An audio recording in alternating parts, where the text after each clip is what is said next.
Bueno, continuando con la parte de macroeconomía y los temas que estábamos viendo con relación al PIB, el crecimiento del PIB, la parte de economía monetaria, la generación de dinero, la circulación de dinero, vamos complementando los temas y vamos a hablar un poquito del sector gobierno y el sector público.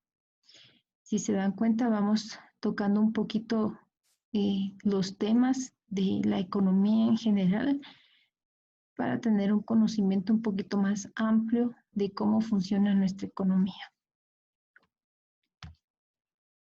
¿Qué pasa con el gobierno? Yo creo que la coyuntura que estamos viviendo actualmente nos permite conocer o entender un poco mejor el papel del gobierno en una economía.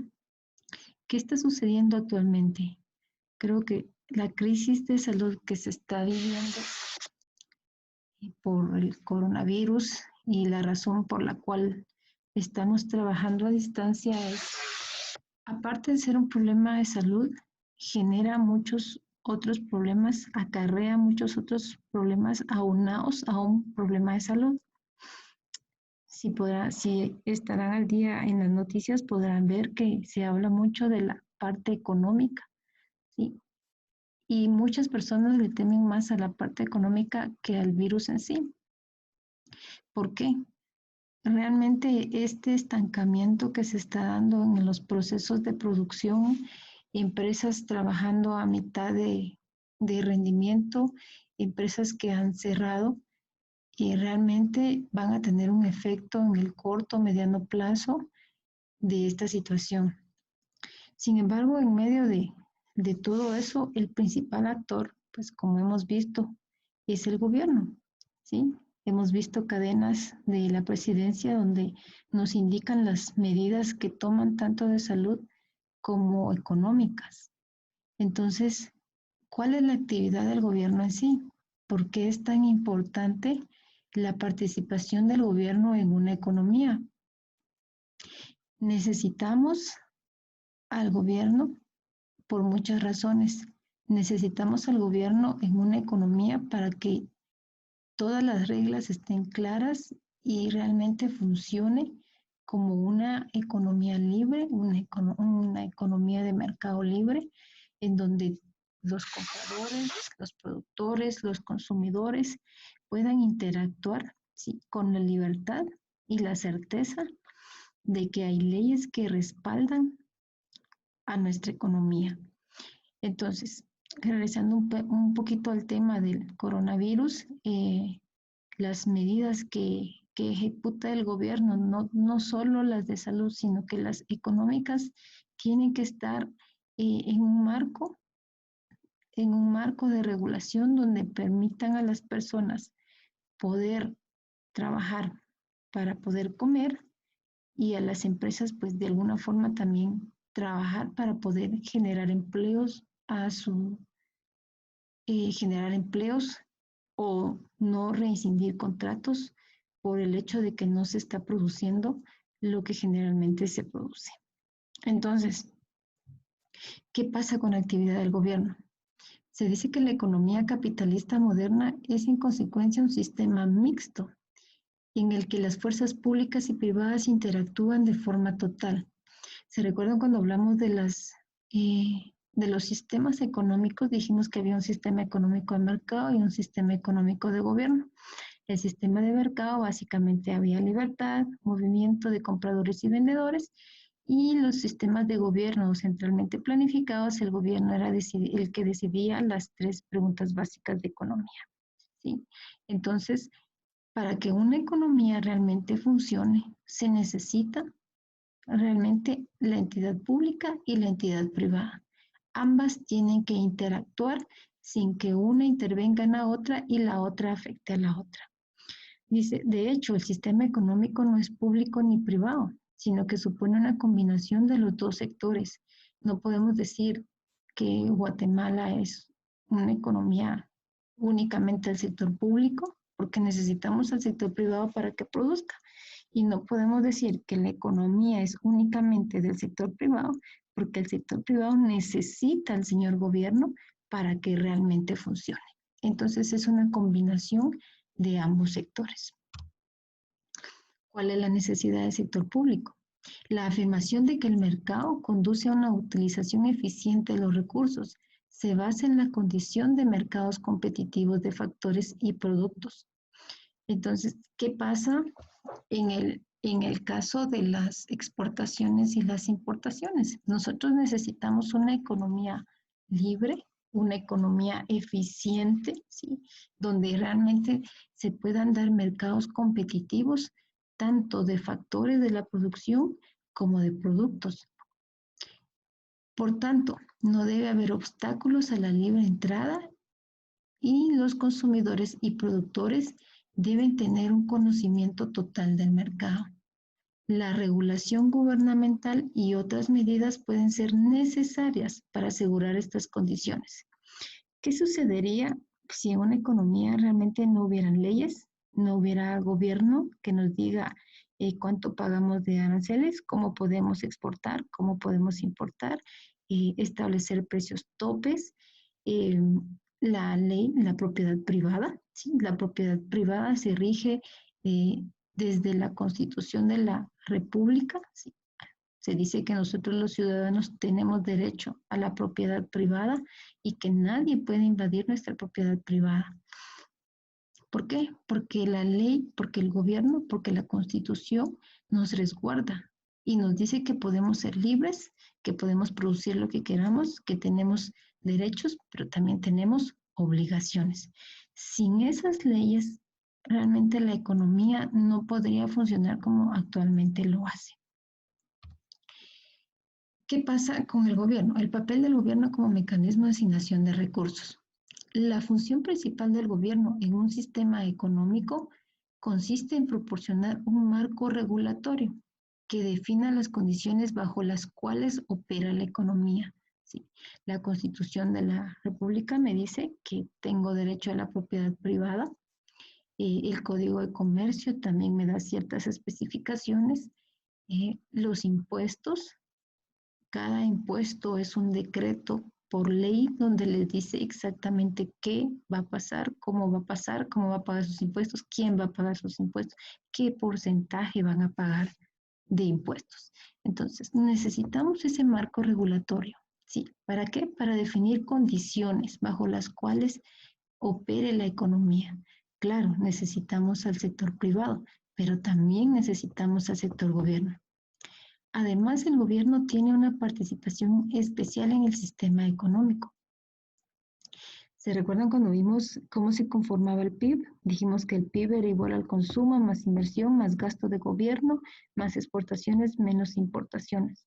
Entonces, el gobierno nos da un marco regulatorio, pero también el gobierno es parte de la economía. ¿Por qué? Porque lo que consume el señor gobierno va a ser parte de nuestra producción nacional.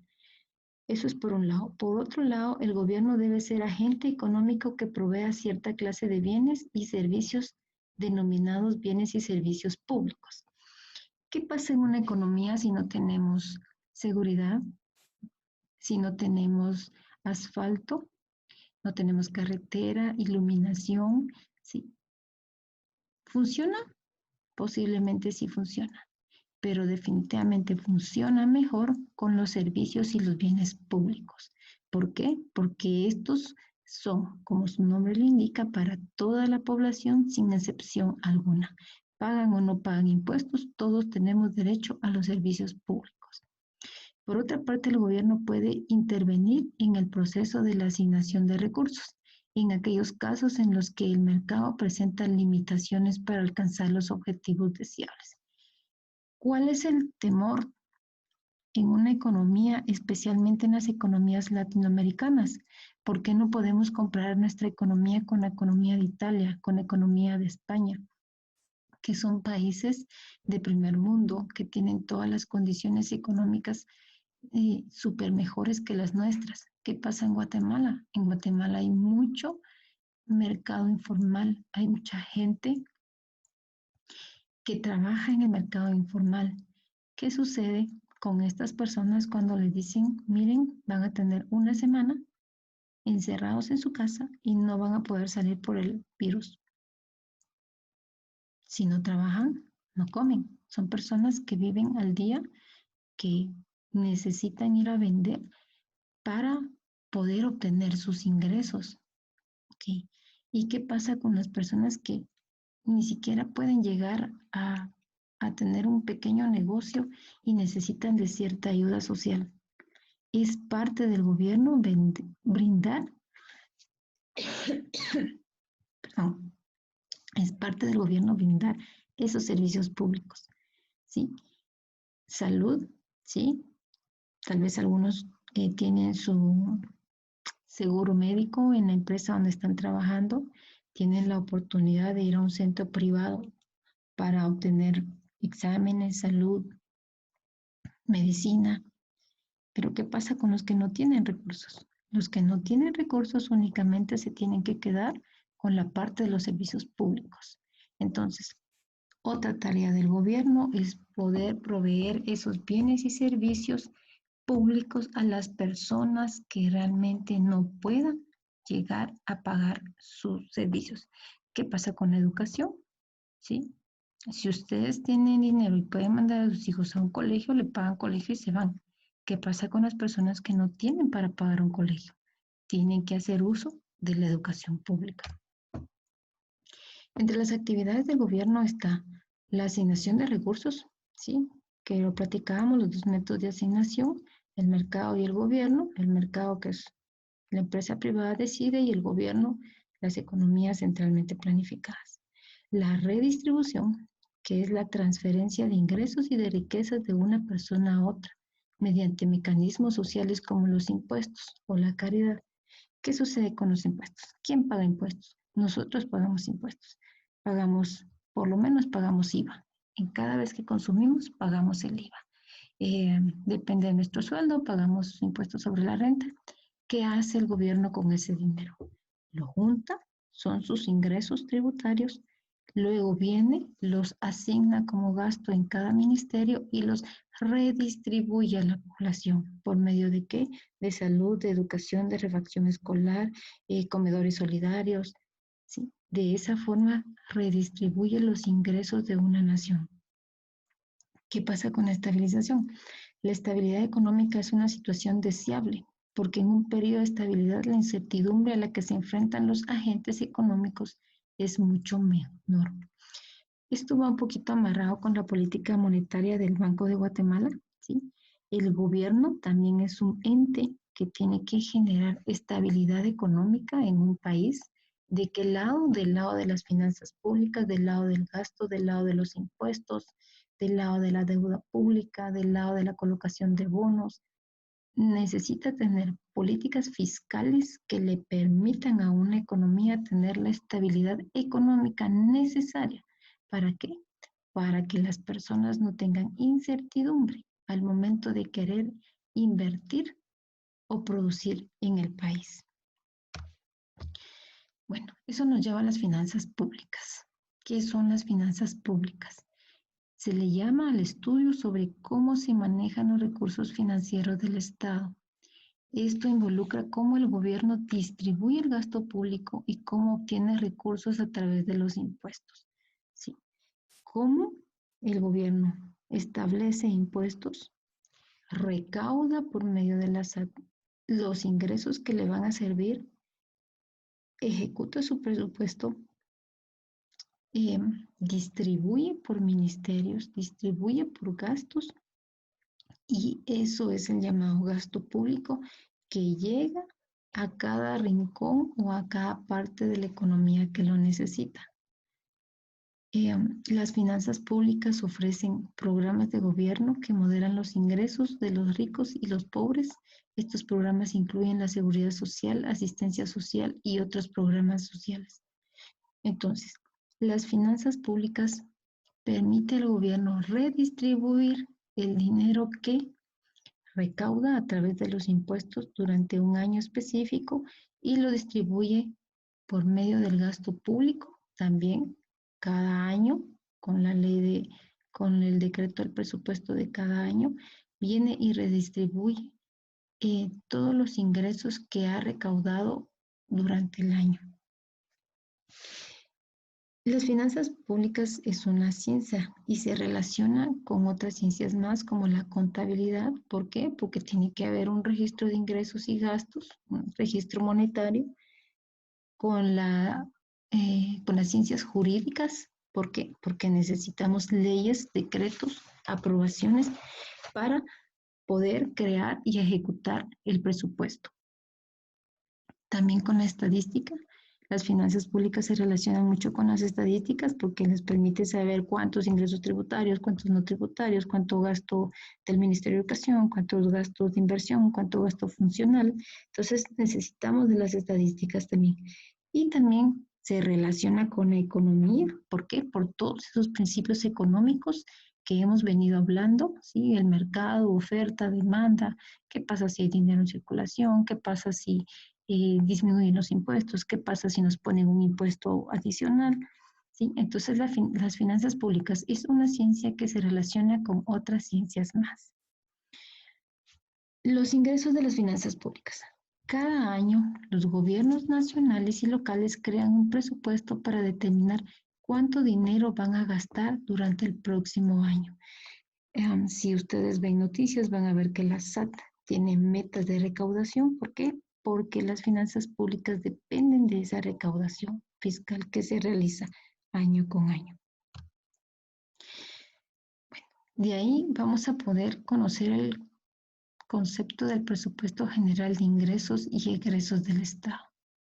Dice que es el documento en el que figuran las estimaciones de ingresos que obtendrá el gobierno para satisfacer las necesidades públicas o colectivas de la población. ¿Qué es un presupuesto? Un presupuesto es el que hacemos normalmente cada mes. Sí, espero que ustedes hagan un presupuesto. Ustedes registran sus ingresos y hacen una lista de sus posibles gastos o de sus gastos que son fijos mensuales, el pago de la universidad, el pago del bus, de todos sus gastos que necesitan para ese mes o para ese año. Entonces, el presupuesto general básicamente es el presupuesto de toda la nación. ¿De qué forma? Porque va a registrar todos los ingresos que va a recibir un país y también tiene que registrar todos los gastos que va a ejecutar durante un año. Para ello, asigna a las instituciones del Estado límites de gasto con los cuales se ejecutarán los programas y proyectos prioritarios que pueden realizarse de acuerdo a la cantidad de ingresos que se obtengan en el periodo de un año. ¿Qué sucede? El gobierno asigna cierta cantidad a todos los ministerios para que se ejecuten durante ese año. Es ahí donde muchas veces hay pugnas sobre el presupuesto del Ministerio de Defensa, el presupuesto de salud, el presupuesto de educación, esa forma en cómo se va a distribuir el dinero recaudado por el gobierno. Anteriormente habían únicamente 4 etapas del presupuesto, que era la formulación, discusión y aprobación, ejecución y evaluación. Eso era anteriormente. Actualmente se trabaja un proceso presupuestario diferente que inicia en la planificación, luego sigue la formulación, la presentación, la aprobación, ejecución, seguimiento, evaluación y liquidación. Este es el proceso presupuestario que actualmente se está rigiendo en el país. Vamos a ver rápidamente cada concepto. Ustedes podrán leerlo más despacio en la presentación. Es la etapa inicial en la cual la CGPLAN, la Secretaría de Planificación y Programación de la Presidencia, en coordinación con el Ministerio de Finanzas Públicas, orientan el proceso de planificación y proporcionan a las instituciones del sector público la metodología que utilizarán en el proceso de articulación de las políticas y planes del presupuesto. Dice que este proceso se desarrolla en el primer cuatrimestre del año. Cada año se programa un presupuesto. Este año ya se está trabajando en el presupuesto del 2021.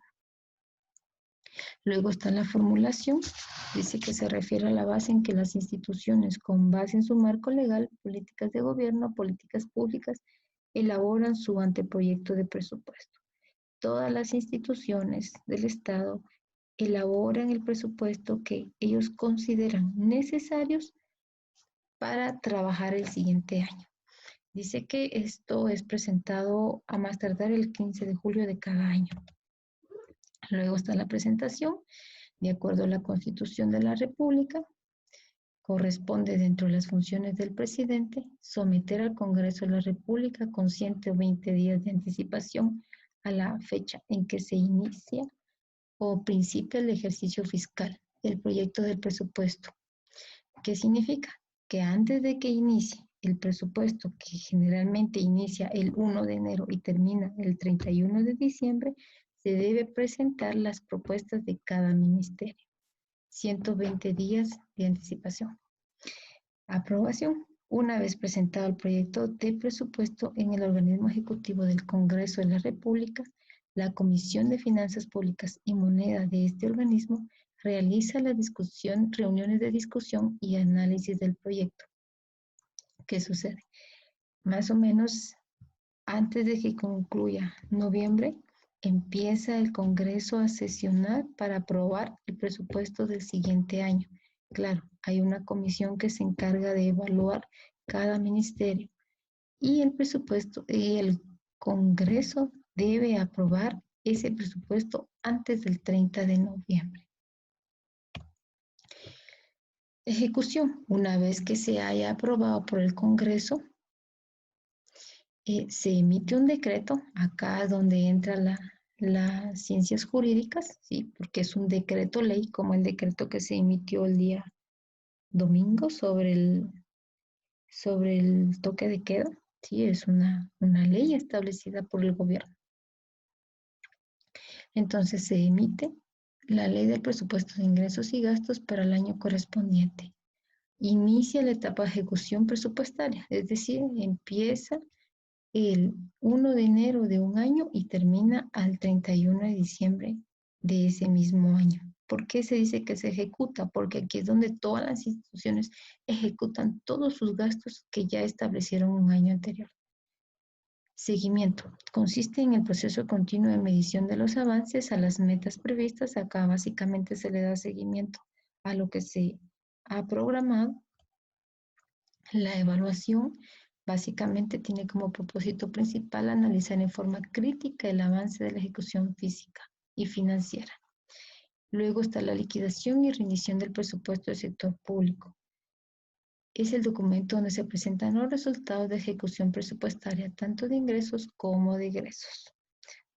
Esto se debe hacer después de la ejecución del mismo. ¿Cuál es el marco legal? Primero, la Constitución Política de la República. El decreto 101 del Congreso de la República, donde está la ley orgánica del presupuesto, y el decreto, en este caso, 321-2019, que es la ley de presupuesto general de ingresos y egresos del Estado para el ejercicio fiscal 2020. Cada año este decreto cambia, ¿sí? Este año va a ser otro número de decreto que se deberá emitir durante el 2020, que va a ser el presupuesto general para el 2021. Esta ley del 321-2019 fue la que se emitió en noviembre, diciembre del año pasado, del 2019, para que funcione en el 2020. Ahorita en el 2020 se tiene que emitir la ley para el 2021. Básicamente ese es el marco legal que va a regir el presupuesto. ¿Qué pasa si no se aprueba el presupuesto? La Constitución de la República indica automáticamente el 1 de enero entra en vigencia el presupuesto del año anterior. Es decir, si el Congreso no se pone de acuerdo para autorizar el presupuesto que se ha presentado, llega el 30 de diciembre y no se ponen de acuerdo, básicamente se toma el presupuesto del año anterior. Esto creo que acaba de pasar en el 2017, si no muy recuerdo, no se aprobó el presupuesto, entonces se utiliza el presupuesto del año anterior. Esto, lejos de ser una acertada medida, provoca dificultades en las instituciones del gobierno. ¿Por qué? Porque ellas hacen sus proyecciones de lo que van a gastar. Eso es lo que ejecutan en el presupuesto o lo que piden, pero si queda el presupuesto del año anterior, tienen que ajustar todas sus cuentas y todos sus cálculos a ese presupuesto que les van a otorgar. El 31 de diciembre se cierra el presupuesto, finalizando las cuentas de ingresos y gastos correspondientes a cada institución. ¿Ok? Vamos a ver que dentro del presupuesto vamos a tener los ingresos. Básicamente, vamos a tener una división entre tributarios y no tributarios. Van a haber otros ingresos, pero tal vez los más importantes van a ser los tributarios y los no tributarios, que son los impuestos, los ingresos tributarios. Los ingresos tributarios dice que son los ingresos del Estado, son los que el Estado obtiene de personas naturales y jurídicas. ¿Quiénes son las personas naturales y jurídicas? Somos nosotros, ¿sí? Quienes de acuerdo a la ley están obligados a pagar impuestos. ¿Quiénes pagan impuestos? Los individuales, los comerciantes, sociedades anónimas, ¿sí? Todos estamos obligados a pagar impuestos. Dice que los tributarios se dividen en dos grupos específicos, los provenientes de las actividades del Estado y los que nacen a partir del ejercicio del poder, de poderes adquisitivos a través de la soberanía del poder o del poder. El Estado, el gobierno, por la soberanía que él tiene la potestad, ¿sí?, de establecer impuestos.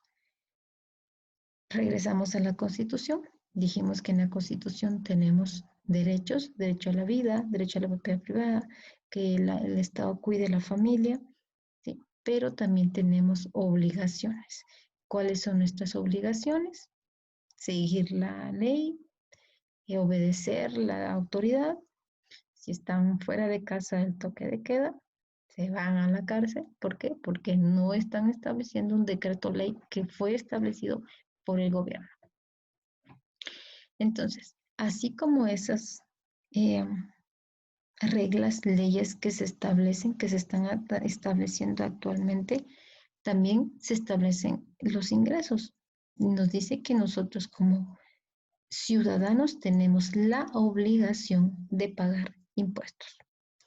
¿Qué tipos de ingresos tributarios hay? Están los impuestos, sí, que los conocemos claramente, los derivados de petróleo, los derechos arancelarios, las regalías, los timbres fiscales, ¿sí? Todos estos se pueden clasificar como tributarios. Los no tributarios son los ingresos que el gobierno obtiene como contraprestación a un servicio público, del pago por el uso o explotación de bienes del dominio público o privado y de la aplicación de las multas, recargos y otros. ¿Qué tipo de ingresos? ¿Cuáles son los tipos de ingresos no tributarios? Las tasas, los arrendamientos del edificio, por supuesto públicos, ¿verdad? Las multas, las ventas de bienes. Otro tipo de, dentro de los tributarios vamos a tener la clasificación de impuestos directos e impuestos indirectos.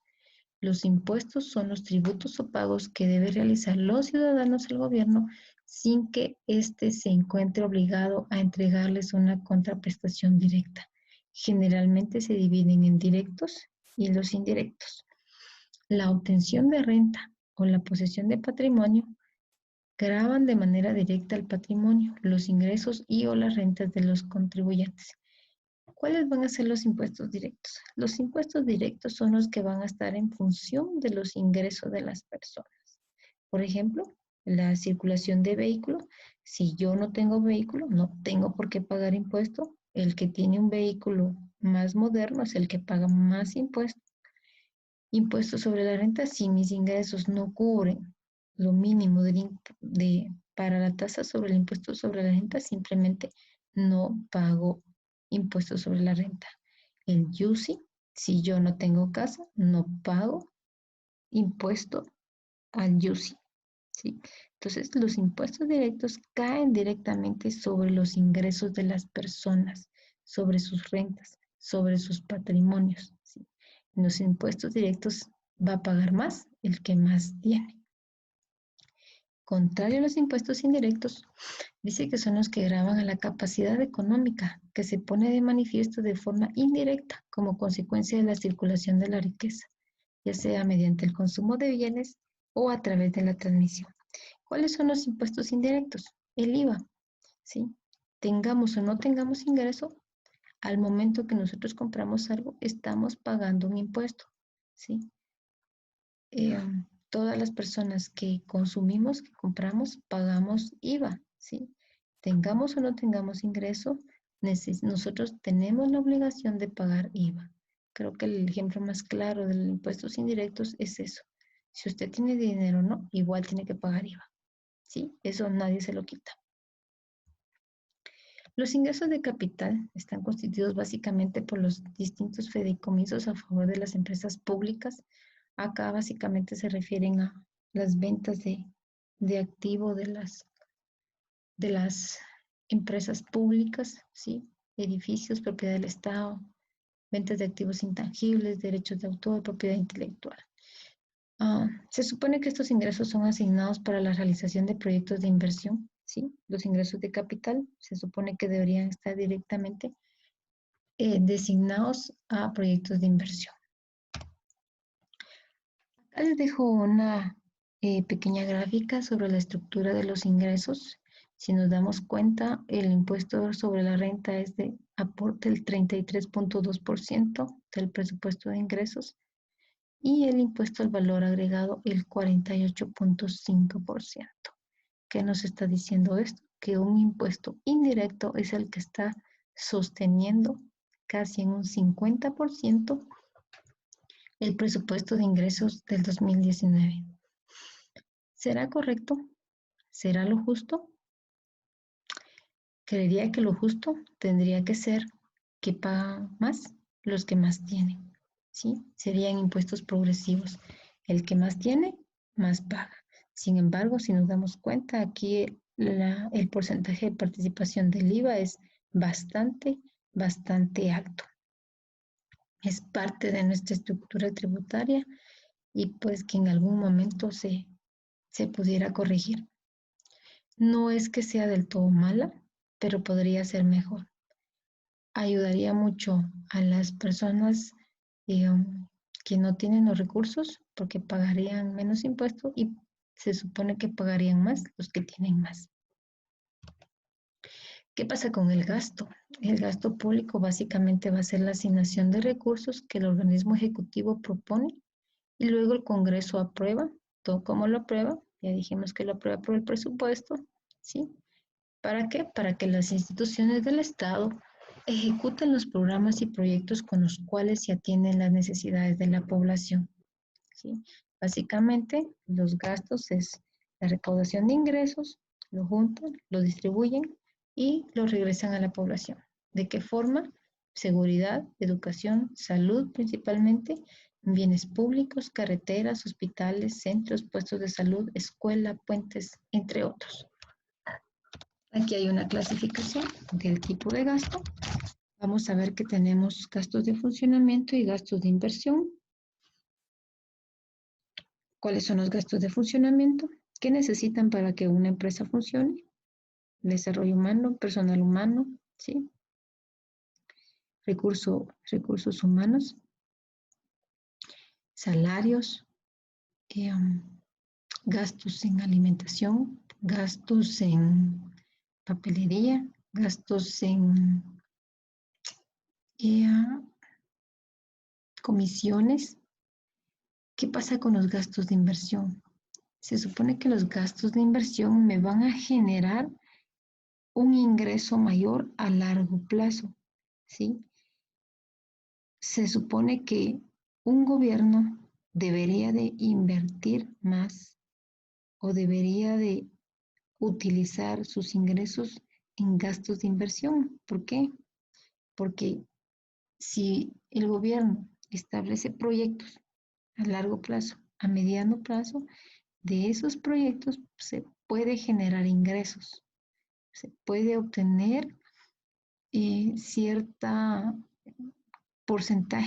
porcentaje de interés para que el gobierno pueda recibir ingresos en el corto y en el mediano plazo. ¿Qué pasa con los gastos de funcionamiento? Básicamente, comida, ¿sí?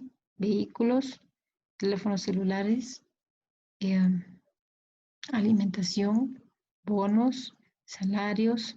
¿De quién? De todo el sector público. Para que el gobierno funcione, necesita de todo el sector público. Y para eso tiene que pagar sueldos, salarios, canastas navideñas, todo lo relacionado al gasto de funcionamiento. ¿Qué pasa? La deuda pública, esa la vamos a ver más adelante, pero también es otro tipo de gasto que el gobierno adquiere al momento de contratar deuda pública. Miremos la gráfica. Si nos damos cuenta, este es el presupuesto del 2019 por tipo de gasto y estamos viendo acá que los gastos de funcionamiento son el 66% de los gastos del gobierno y los gastos de inversión básicamente es el 20%. ¿Qué nos está diciendo esto? Que nuestro señor gobierno está gastando más del 60% en gastos de funcionamiento, en salarios, en vehículos para los diputados, en teléfonos celulares, en alimentación. Hace poco se dio una pugna por la comida en el Congreso. Estaban pidiendo ahí que renunciaran a esa parte. Hay mucha cuestión política. Lamentablemente en esta parte del gobierno hay mucha cuestión política, hay mucha burocracia, hay mucha corrupción, ¿sí? Que de alguna u otra forma afecta a nuestra economía, ¿sí? Si se utilizara más inversión, podría ser que en el corto, mediano plazo, pues Guatemala podría recibir pues más ingresos en esa inversión. Sin embargo, casi el 60% de su presupuesto está destinado a funcionamiento. ¿Cuál debería ser lo correcto? ¿Cuál debería ser lo mejor? Posiblemente una mayor inversión, más proyectos, ¿sí? Proyectos de salud, proyectos de educación, porque eso nos permite a largo plazo pues crecer como población económicamente y pues poder brindarle otra oportunidad de vida a las personas. Si el comercio informal realmente no fuera tan alto en Guatemala, eso implicaría que podría obtener más ingresos tributarios. Sin embargo, la economía informal es muy alta y esa es una de las razones principales del por qué ha costado un poco cerrar, ponerle barreras al famoso coronavirus. ¿Por qué? Porque la gente necesita trabajar. La gente necesita trabajar para poder alimentarse. Entonces, si nos damos cuenta, la parte de gobierno es bien importante en una economía. Actualmente podemos ver que definitivamente el gobierno es el que está poniendo leyes, que está poniendo las reglas, que está estableciendo, que está permitiendo, que está cerrando. Ustedes sí, ustedes no, háganlo en este horario, no lo hagan, no salgan, no coman, no. ¿Por qué? Porque definitivamente está velando por nuestros derechos, que es el derecho a la familia y a la salud, pero también tiene que velar por toda la parte económica que está atrás de todo esto, ¿sí? No vivimos solo de salud, necesitamos trabajar para poder comer y así están muchas personas más. Las empresas no pueden cerrar, no pueden decidir trabajar. Por ejemplo, en este caso, cuando empezaron todos los decretos, una empresa decide, mire, yo voy a trabajar y no me importa lo que diga el gobierno, no, puede ser sancionada. ¿Por qué? Porque el gobierno tiene la potestad legal de establecer normas y reglas necesarias para el buen funcionamiento de la economía y en este caso para resguardar la salud de muchas personas. Entonces, eh, creo que sí, ahí estamos con la parte de gobierno. Esperaría que pudiera dejar los conceptos claros. Si tienen duda, por favor, pregúntenme, mándenme un correo. Eh, La videoconferencia es una opción, solo me preocupa un poco la parte de los compañeros que no puedan. conectarse en el momento del curso. Es por eso que lo estoy haciendo de esta manera. Pero veamos cómo avanzan las cosas y vemos qué más podemos hacer. Si tienen dudas, por favor, no duden en mandarme un correo o encontrarme en el foro el día del curso. Dejamos hasta ahí el tema. Espero que hayan comprendido un poco la parte de la importancia del gobierno en una economía.